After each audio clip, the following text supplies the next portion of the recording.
izin Ustadz, bagaimana jika kita menyebar berita ketakutan dan bagaimana firman Allah dengan firman Allah innalladzina yuhibbuna an tasyi'al fahisha. Ayat ini innalladzina yuhibbuna an tasyi'al fahisha ini temanya fahisha. Kalau fahisha itu sebenarnya temanya lebih pada tema yang berhubungan dengan tema kekejian zina.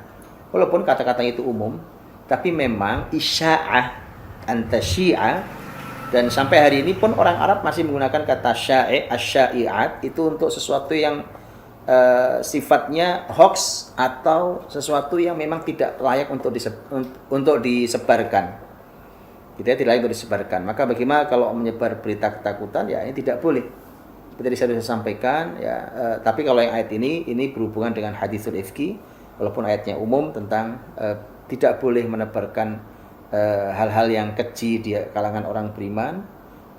Kalau di ayat yang tadi saya sampaikan di surah An-Nisa itu adalah hal-hal yang berhubungan dengan rasa keamanan, rasa takut. Ya, jadi jangan menebar ketakutan. Baik. Kemudian yang kedua, Assalamualaikum warahmatullahi wabarakatuh. Waalaikumsalam warahmatullahi wabarakatuh. Oh tadi yang tadi dari tidak ada namanya. Kalau yang sekarang dari Helman Wijaya. Mohon panduan Ustadz untuk daerah yang termasuk zona merah oleh pemerintah. Apakah sebaiknya kita tidak sholat jamaah di masjid seperti anjuran pemerintah karena anak-anak juga ingin ikut ke masjid? Ya, seperti yang sampaikan tadi bahwa biarkan panduan-panduan itu teman-teman kita ikuti. Kalau kita tidak cukup ilmunya, maka ikuti yang sudah ada. Ya, ikuti yang sudah ada anjuran itu, karena kalau hubungannya ibadah, setahu saya pemerintah bekerja sama dengan para ulama di MUI, dan di MUI ada para ulama-ulama kita, jadi ikuti mereka. Jangan ikut dalam pertikaian yang tidak ada gunanya. Ya, nggak ada gunanya. Lagi pula juga siapa kita? Gitu ya. Jadi jangan ikut pertikaian kemudian menghadirkan ilmunya salah. Kalaupun benar ayatnya salah tempatnya, salah tafsirnya, subhanallah. Jadi kasihan masyarakat ini. Karena gini teman-teman, bahwa menutup masjid, jangankan masjid kita, Masjidil Haram itu pernah berkali-kali tidak ada tawaf. Bukan cuma hari ini. Ya, bukan hanya hari ini tidak ada tawaf itu. Ya, jadi kalau saran saya tentu anak-anak kita, karena tentu masih anak-anak dan penjagaan mereka mungkin cenderung lebih tidak seperti kita kehati-hatiannya, namanya masih anak-anak, maka ahsan lebih baik mereka di rumah. Baik ya, lebih baik di rumah. Kalau Anda yang karena orang tuanya, kalau Anda tidak cukup ilmu atau khawatir, jangan ke masjid, karena kekhawatiran itu bahaya. Ya, kalau khawatir itu prasangka itu tidak boleh. Jadi jangan sampai khawatir. Baik, kalau tidak ada Jumatan ya tentu tidak ada Jumatan. Kalau kemudian umpamanya kok di tempat sekitar Anda tidak ada yang sholat jamaah, ya nggak usah sholat jamaah di masjid, sholat jamaah di rumah. Itu tidak masalah, secara fikih sama sekali tidak ada masalah. Ya, tidak ada masalah. Jadi yang mempermasalahkan itu orang yang tidak cukup ilmunya. Ya, tidak ada masalah sama sekali hal itu. Dan kalau kemudian di tempat Anda termasuk tempat yang kira-kira masih aman, bahkan masih ada yang sholat berjamaah di situ, tapi dengan aturan yang ketat, silakan sholat berjamaah, gitu ya. Jadi masing-masing berbeda, silakan diatur dan dijalani dengan keyakinan, itu penting sekali. Baik, kemudian masih ada pertanyaan lagi dari Sukra. Bismillah Ustadz, bagaimana sikap kita di masa genting corona ini? Misal diminta untuk mengisi kajian di masjid atau mendapat undangan dari teman yang sudah jelas situ banyak kerumunan orang, bagaimana menyikapinya? Apalagi kalau di wilayah yang sudah istilah sebagian pejabat adalah zona merah gitu ya. Ya tentu yang begini harus dihentikan. Tidak ada lagi kajian di masjid, tidak ada lagi menghadiri undangan teman, itu sudah tidak ada lagi. Ya, kalau sama kaidahnya sama. Kalau dia di wilayah yang aman umpamanya gitu, maka kalau harus hadir maka harus dengan keyakinan itu satu, dan dengan SOP ya, dengan treatment yang jelas. Jadi kita harus mentreatment diri kita, membuat SOP bagi diri kita, dan sekali lagi yang paling penting adalah jangan pernah ragu. Jadi harus yakin. Kalau sampai ragu jangan berangkat. Kalau ragu jangan berangkat ya, karena karena kita tidak boleh menjalankan sesuatu yang kita ragu. Baik, ada pertanyaan dari Nina Fitria, Kaf Tangsel. Ustaz, jika ada yang begitu merasa tawakal dan merasa ini semua masalah dari Allah, tapi di lain sisi sikap yang nampak adalah abai dengan harahan untuk kemaslahatan dalam wabah ini, seperti tidak menjaga jarak sosial, tidak memenuhi himbauan dengan masih keluar rumah dengan hujah ini, bagian dari tawakal karena selalu mengingat Allah, itu bagaimana? Ini salah. Tadi saya sudah sampaikan, tawakal itu kata Umar itu taburkan benih. Nah, tugas kita itu menabur benih, gitu ya, menabur benih. Bukan tawakal itu diam. Makanya di dalam bahasa syariat itu ada tawakul, ada tawakul. Itu beda. At-tawakul itu yang benar. Itu yang disebut dengan tawakal dalam bahasa Indonesia. Tapi kalau panjang wawunya, at-tawakul itu orang malas beramal. Orang malas menjalankan atau tidak mau al-akhdhu bil asbab. Jadi tidak mau melakukan sebab, gitu ya. Tidak boleh. Nah, itu tidak boleh. Maka orang harus menjalani, karena teman-teman, hidup dunia ini pun kita diajari oleh Allah untuk al-akhdhu bil asbab. Ya, itu kita harus mencoba terus melakukan yang bisa kita lakukan, kemudian setelah itu kita tawakal. Keadaan yang sekelilingnya, apa yang mau kita putuskan tentang pergerakan kita ini, bergerak mau kemana hari ini atau tidak, atau di rumah, nah itu silahkan diputuskan dengan keyakinan dan ilmu. Ya. Baik, kemudian Assalamualaikum Ustaz. Waalaikumsalam. Suami seorang pegawai di sebuah perusahaan di Jakarta yang gubernur ini sudah membuat kebijakan keluar masuk Jakarta, tapi direktur tetap masuk. Sebagian besar pegawai sudah WFH, ini work from home. Saya dan staf-staf di bidang operation IT tetap diminta masuk. Walau secara teknis sebenarnya sudah bisa WFH. Kalau suami mangkir tidak masuk, mungkin bisa saja karena syariat pun bahkan sudah menganjurkan sholat berjamaah tidak di masjid lagi. Tapi bagaimana pertanggungjawaban suami kepada staf-staf suami?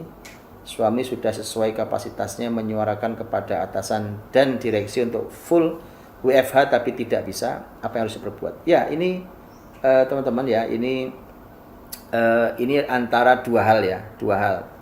Yang pertama adalah menaati himbauan seruan dari gubernur yang memang punya kewenangan di dalam Islam sebagai pemimpin untuk menyerukan, apalagi ada tema keselamatan. Dan yang kedua, di sini ada kesepakatan akad kita dengan tempat pekerjaan kita, itu juga syariat dua-duanya. Jadi yang satu kepemimpinan, yang satu pekerjaan. Maka ini kalau begitu harus ditimbang. Kalau sudah begitu, karena dua-duanya syariat harus taat, maka harus ditimbang tentang kemaslahatan. Mana yang paling maslahat? Baik, mana yang paling maslahat? Jadi maslahat untuk kita, maslahat untuk siapapun yang ada, maslahat untuk sekeliling kita, masyarakat yang sekeliling kita. Jadi silakan diukur maslahatnya, ditimbang maslahat dan mudorotnya. Kalau ada mudorot, baik dia harus segera dihilangkan. Ya, jadi silahkan dicek mana yang paling maslahat, itu yang dijalani. Ya, saya tentu tidak tahu lebih detail seperti apa, tapi cek yang paling maslahat. Kemudian ada Tatwanto. Apakah termasuk tanda-tanda akhir zaman, Ustaz? Iya, semua tanda akhir zaman ini, kejadian apapun kejadian tentang, ada beberapa hal yang tema-tema akhir zaman, tapi teman-teman, saya ingin menyampaikan begini. Tahun ini dalam kitab Al-Bidayah wan Nihayah, kitabnya Imam Ibnu Katsir rahimahullah, di belakang saya juga ada kitabnya, kitab Al-Bidayah wan Nihayah, dan beliau menyampaikan tahun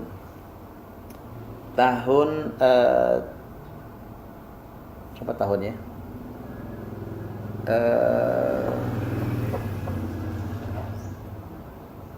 Tahun 400, ingat saya tahun 478 kalau saya tidak salah ya. Ketika di masa Khalifah Bani Abbasiyah, namanya Khalifah Al-Muqtadi bi Amrillah. Khalifah Al-Muqtadi bi Amrillah itu terjadi, ya Allah, itu menakutkan sekali. Silakan dibaca, menakutkan. Maka saya bilang corona ini tidak ada apa-apanya dibandingkan dengan musibah yang pernah menimpa sejarah Islam itu. Lihat, saya tunjukkan apa yang terjadi. Ada saat itu ada taun. Tadi saya sudah bilang ya, taun itu jauh lebih sulit, lebih besar daripada corona atau sejenisnya. Ada taun. Kemudian ada saat itu bahkan kematian, wabah itu kematian bukan hanya menimpa manusia, tapi menimpa binatang ternak dan menimpa binatang-binatang binatang buas. Efeknya adalah sulit daging, sulit susu, jadi kelaparan. Kemudian terjadi petir itu sampai datang begitu bersambung menyambung, itu petir-petir itu datang. Kemudian yang terjadi adalah masyarakat menduga sudah kiamat. Itu zaman itu, gitu ya. Jadi sebenarnya rasa orang mau kiamat itu bukan cuma hari ini saja, ya kan? Itu dari tahun kapan tuh, ya kan? Dari sejak abad berapa itu sampai sekarang kan belum kiamat memang. Ya begitulah. Bahwa apakah itu bagian dari akhir zaman? Iya, sejak zaman Nabi itu ada banyak tanda yang sudah terjadi sejak zaman Nabi dan terus terjadi satu persatu. Gitu ya. Jadi perasaan bahwa ini kayak udah kiamat dekat, itu bukan cuma Anda. Sudah sekian ratus tahun lalu pun muslimin ada yang pernah merasakan ini tanda akhir zaman. Bahwa ini mau kiamat gitu ya. Dan ternyata bukan. Biarlah kiamat urusan Allah SWT, bahwa itu tanda akhir zaman, ya banyak tanda akhir zaman. Baik, kemudian tadi sudah ya menyikapi fatwa yang tentang ibadah di rumah. Ini Pak Abdi sudah menyikapi fatwa dengan ibadah di rumah dan tidak ke masjid sudah. Kemudian minta doa, nanti kita tutup nanti dengan zikir dan doa bersama. Kemudian mohon disampaikan judul buku tadi. Judulnya Badlul Ma'un fi Fadlit Ta'un. Itu bisa di-download di internet, ada insyaallah Ustaz Gilik. Ada Badlul Ma'un fi Fadlit Ta'un. Insyaallah nanti mudah-mudahan Ustaz Iwan bisa menyampaikan ringkasannya di sini. Kemudian tentang menanyakan perihal kewajiban sholat berjamaah di masjid juga sudah, gitu ya. Apakah bagaimana pendapat Ustadz mengenai tawakal yang tidak diiringi dengan menjaga diri dari wabah corona? Itu sudah salah, jadi saya sampaikan sudah salah itu ya. Sudah harus tadi. Kemudian Pak Bernard Wiraharja, terlihat dalam beberapa kesempatan bahwa pemimpin negeri ini juga gamang menentukan langkah dan kebijakan, bagaimana menyikapinya bukan urusan kita itu. Jangan mengurusnya, bukan urusan kita, kecuali kalau Anda menteri, Pak Wiraharja. Kalau Anda presiden atau Anda gubernur atau Anda bupati. Kalau saya bukan bidang saya. Bidang saya adalah apa yang saya lakukan hari ini. Saya sudah sampaikan tadi, hentikan terus di awal terus saya sampaikan ya, bahwa hentikan melakukan broadcast apapun yang membuat tambah khawatir. Tadi saya sudah sampaikan, bahkan kalau medsos ini menakutkan, hentikan membaca medsos. Oke? Hentikan dari sekarang. Apalagi ngomentari pemimpin, komentari itu bukan wilayah kita sama sekali, tidak memberi solusi, malah menambah runyam suasana hati kita, dan itu bukan kebiasaan orang beriman. Tadi sudah saya sampaikan ayatnya di awal sekali surat An-Nisa. Ya, serahkan pada orang-orang yang ahli istinbat untuk menyimpulkan ini semua, dan kita ikut mendoakan semoga Allah berikan kekuatan, berikan ilmu, dan memberikan ketabahan kepada para pejuang itu. Kemudian himbauan untuk sholat jamaah sudah tadi di masjid atau tidak tadi. Apakah membatasi anak kita berkegiatan atau bermain di luar rumah menjadi ikhtiar kita untuk mengurangi? Ya, itu anjurannya. Itu anjurannya. Jadi itu kesempatan Bapak Ibu, kita belajar menciptakan gimana ya rasanya rumah itu menjadi tempat yang nyaman, gitu ya, yang nyaman. Kenyamanan itu babnya bukan masalah rumahnya bagus, bukan cuma itu, tapi bagaimana suasana yang nyaman. Ya, dan nanti insya Allah kemarin kita akan bahas, karena ada hadis Nabi yang ternyata solusi betul itu. Karena Nabi mengatakan wal yasa'uka baituk, dan hendaknya rumahmu cukup lapang untuk menampung dirimu. Itu disuruh di rumah. Itu di rumah itu memang insya Allah ya. Itu di rumah yang nyaman. Begitu juga anak-anak kita, karena ini suasananya seperti ini. Nanti waktunya main, kita lalu selesai corona kita main lagi, insya Allah. bagaimana untuk tetap dapat nikmati ibadah salat bersama di rumah, namun bagai berasa di rumah Allah SWT karena rindu beribadah. Pasti orang beriman pasti rindu masjid, pasti rindu masjid, pasti rindu adzan, ya. Dan saya pernah nangis, Pak, ketika di sebuah kota di Indonesia ini, karena kota itu kota yang bukan kota muslim, jadi kebanyakan non muslim. Sudah berhari-hari saya tidak dengar adzan, teman. Subhanallah, ketika saya sampai di sebuah tempat itu, kemudian saya mendengar adzan di masjid, dari sebuah masjid itu yang memang saya tuju masjidnya itu. Nangis saya, Pak. Karena memang ya orang beriman, Pak. Orang beriman itu rindu dengan masjid. Dan itu rajulun qalbuhu mu'allaqun bil masajid. Jadi orang-orang yang hatinya itu adanya di masjid. Hatinya itu digantung di masjid. Insyaallah tidak ada masalah, tidak ada masalah. Ini Allah memberikan kesempatan kita untuk beribadah di rumah kita, untuk sholat di rumah kita. Bahkan memang juga sebenarnya Nabi mengajarkan mestinya ada sebagian sholat di rumah kita, walaupun itu sholat sunnah untuk laki-laki sebenarnya, tapi kali ini lengkap dengan sholat wajibnya. Silahkan lakukan itu, dinikmati. Bahwa bapaknya menjadi imam, masya Allah, kesempatan jadi imam untuk mengimami istri anak-anaknya. Ayo lakukan dengan baik. Dan insya Allah walau tidak sama dengan kita di masjid, tapi Allah Maha Adil, bahwa Allah akan memberikan kekhusyuan dalam hati kita di salat kita akan merasakan seperti indahnya kita di masjid. Assalamualaikum Ustaz. Waalaikumsalam, dari Pak Fandi Yoga. Apakah ada hubungan kalimat ida'ah yang artinya siaran dengan kalimat ida'ah yang artinya gangguan? Oh, lain.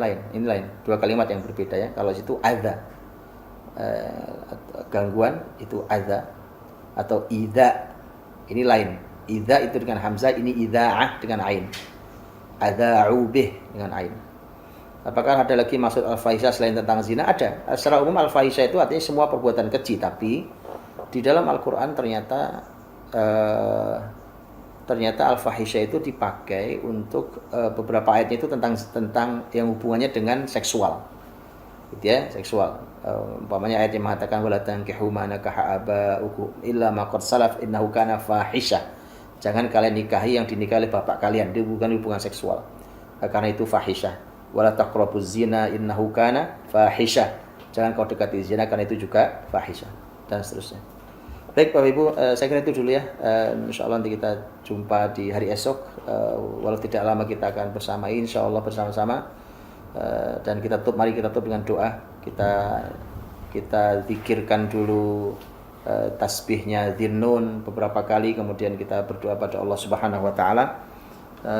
Semoga Allah memberikan kepada kita kemuliaan, pahala yang agung atas musibah ini, dan diberikan ganti yang lebih baik daripada ini. Dan semoga Allah Subhanahu wa taala memberikan solusi untuk kita semuanya. Mari kita baca dulu tasbih Dhinnun. La ilaha illa anta subhanaka inni kuntu minadh dhalimin. La ilaha illa anta subhanaka inni kuntu minadh dhalimin. La ilaha illa anta subhanaka inni kuntu minadh dhalimin. La ilaha illa anta subhanaka inni kuntu minadh dhalimin. La ilaha illa anta subhanaka inni kuntu minadh dhalimin. Allahumma salli wa sallim wa barik ala nabiyyina Muhammadin wa ala alihi wa sahbihi ajmain. Walhamdulillahi rabbil alamin. Hamdan yuwafi ni'amahu wa yukafi'u mazidah. Ya Rabbana lakal hamdu wa lakal syukr kama yanbaghi li jalali wajhika wa 'azimi sultanik. Allahumma inna nas'aluka wa nashhadu annaka antallahu la ilaha illa antal ahadus samad. Lam yalid wa lam yulad wa lam yakul lahu kufuwan ahad. Wa lam yakul lahu kufuwan ahad. Allahumma adfa' 'anna al-waba wal bala waz zalazil wal mihan wal fitan ma dhahara minha wa ma batan.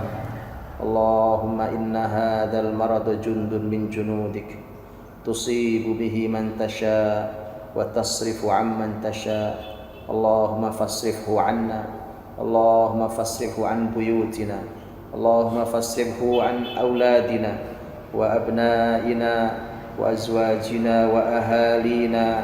Allahumma fasrifhu an madarisina wa buyutina. Allahumma fasrifhu an biladina wa biladil muslimina ya arhamar rahimin. Allahumma la sahla illa ma ja'altahu sahla wa anta taj'al hazna idza syi'ta sahla.